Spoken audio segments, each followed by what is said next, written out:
We've seen the blueprints for dynasty fail spectacularly, usually when the starting rotation, overworked and brittle, crumbles under the unbearable weight of October pressure.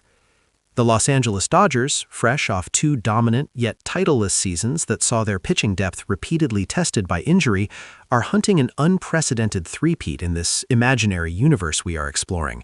But their internal depth chart is whispered to be a ticking time bomb. So the ultimate question is this: how much stability and durability is one team willing to pay for when the cost involves sacrificing the future's brightest, cost-controlled stars? Welcome back to 618 Radar, where we track the biggest and most calculated moves in the major leagues. And right now, all signs point to the whale, the Dodgers, circling the Milwaukee ace, Freddie Peralta, in what could be the most crucial and cold-blooded trade of the offseason, a move that embodies the cold, hard economic logic of Andrew Friedman. The recent silence from Chavez Ravine was not inaction. It was the quiet confidence of a predator digesting its previous meal. Remember the Edwin Diaz acquisition? It was a masterclass in market timing. Diaz was initially asking for upwards of $100 million over 5 years from the Mets. But when those negotiations dragged, Friedman pounced, locking the elite closer down for a shockingly frugal $69 million over 3 years. That deal, according to one veteran baseball operations insider we spoke with, whom we'll call the analyst, Dr. Kim, established the core of the Friedman doctrine this season. Target premium assets whose market value has temporarily softened, and use prospect depth as currency to buy immediate, controllable performance. The back door was reinforced.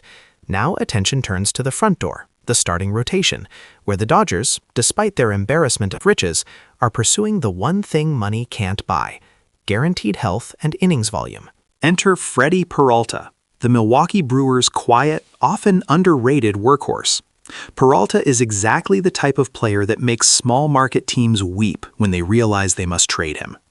Last year, Peralta was magnificent, logging 17 wins, a phenomenal 2.70 ERA, and surpassing 200 strikeouts for the third consecutive season, all while throwing 176.2 innings.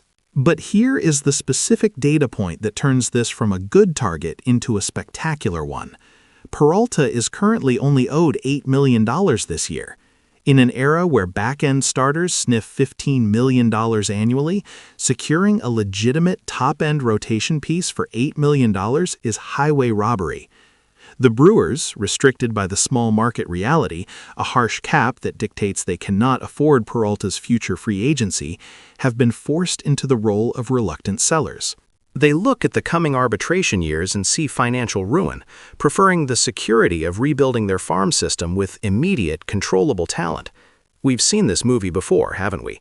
It's the same cold calculus that led them to move 1 year away from FA assets like Corbin Burns and Devin Williams in the past, harvesting top prospects to keep the long-term machine running. This pursuit, however, has triggered immediate pushback from traditionalists.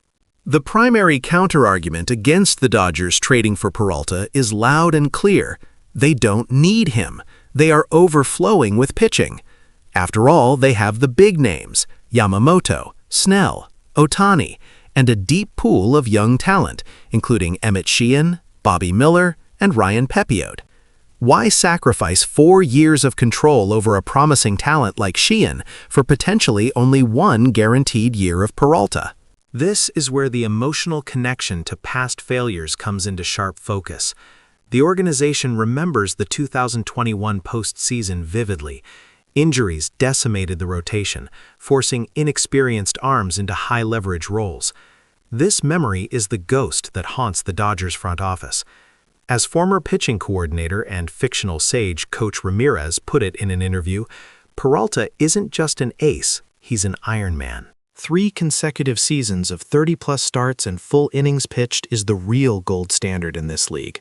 That volume, that durability, is what buys you the peace of mind in October.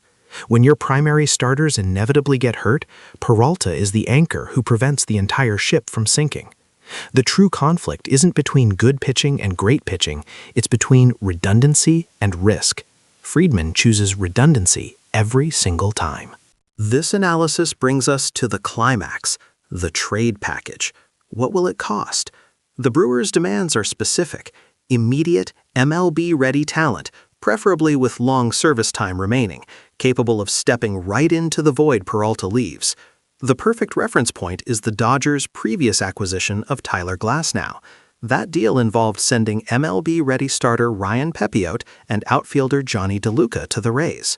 A similar structure is expected here: a high-level, service-time-controlled starting pitcher and a positional player ready for the big leagues. Emmett Sheehan immediately jumps to the top of the list. Sheehan possesses electric stuff, 4 years of control, and has already tasted the majors. He is the centerpiece Milwaukee would salivate over, a true Peralta replacement they can afford to build around for the next half-decade. However, the twist is subtle but potent. The trade for Peralta is not just offensive, it is highly defensive.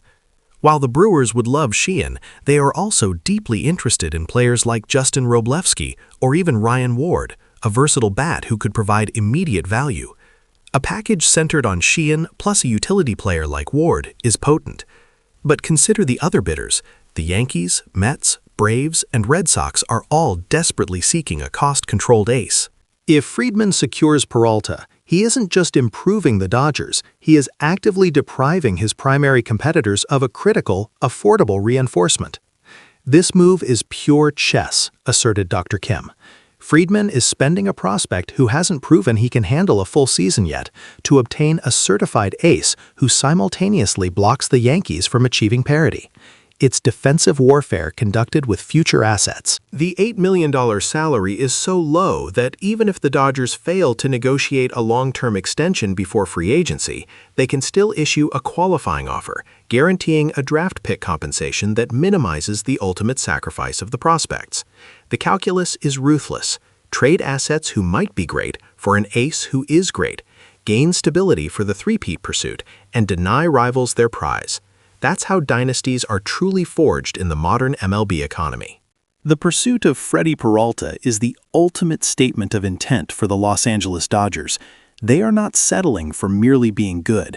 They demand historical greatness, and they understand that 3 straight World Series appearances requires not just talent at the top, but an almost unethical level of pitching redundancy. The clock is ticking for the Brewers, and the tension is palpable across the league as these powerhouse teams jostle for the last great bargain pitching piece on the market.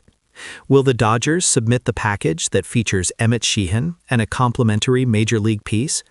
Or will another team swoop in with a surprising offer? Let us know in the comments below. If you were Andrew Friedman, which young, controlled asset would you consider the absolute maximum price to pay for the guaranteed durability of Freddie Peralta? Hit that like button, share this video with your fellow baseball fanatics, and make sure you subscribe and turn on notifications for 618 Radar so you never miss another deep dive into the business of baseball. We'll be back tracking this story as it develops.